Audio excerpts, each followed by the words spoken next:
എല്ലാവർക്കും നമസ്കാരം. ആകാശഗംഗ എന്ന നമ്മുടെ യൂട്യൂബ് ചാനലിലേക്ക് എല്ലാവർക്കും സ്വാഗതം.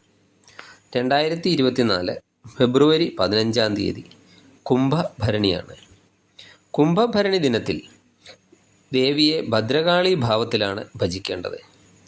അമ്മയെ ആശ്രയിക്കുന്നവർക്കെല്ലാം അമ്മ രോഗശമനം, അതുപോലെ ദാരിദ്ര്യ ദുഃഖശമനം, മൃത്യു ഭയത്തിൽ നിന്നുള്ള മോചനം ഇവ നൽകുന്നതാണ്.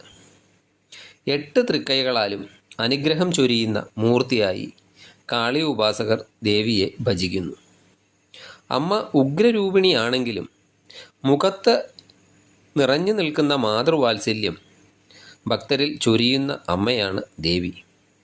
കുംഭഭരണി ദിനത്തിൽ ഭദ്രകാളി ക്ഷേത്ര ദർശനം നടത്തി വഴിപാടുകൾ സമർപ്പിക്കുന്നത് വളരെയധികം ശ്രേഷ്ഠമാണ്.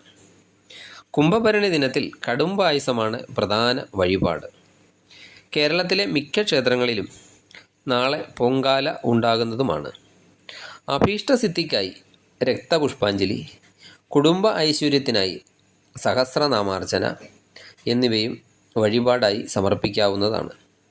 ക്ഷേത്ര ദർശന വേളയിൽ ചുവന്ന പുഷ്പങ്ങൾ സമർപ്പിക്കുന്നതും ചെമ്പരത്തിമാല വഴിപാട് നടത്തുന്നതും നല്ലതാണ്. വ്രതാനുഷ്ഠാനത്തോടെ ദേവിയെ ഭജിക്കുന്നത് സർവ്വ ഐശ്വര്യത്തിനും കാരണമാകും എന്നാണ് വിശ്വാസം. ഒരിക്കൽ ഊണോടെ വ്രതം അനുഷ്ഠിക്കാവുന്നതാണ്.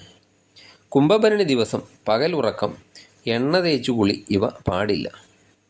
കുംഭഭരണിക്ക് ഭക്തിയോടെ നെയ്വിളക്ക് തെളിയിച്ച് ലളിതാ സഹസ്രനാമം, ഭദ്രകാളി 10, ഭദ്രകാളി അഷ്ടോത്തരം എന്നിവ ജപിക്കുന്നത് സവിശേഷ ഫലദായകമാണ്.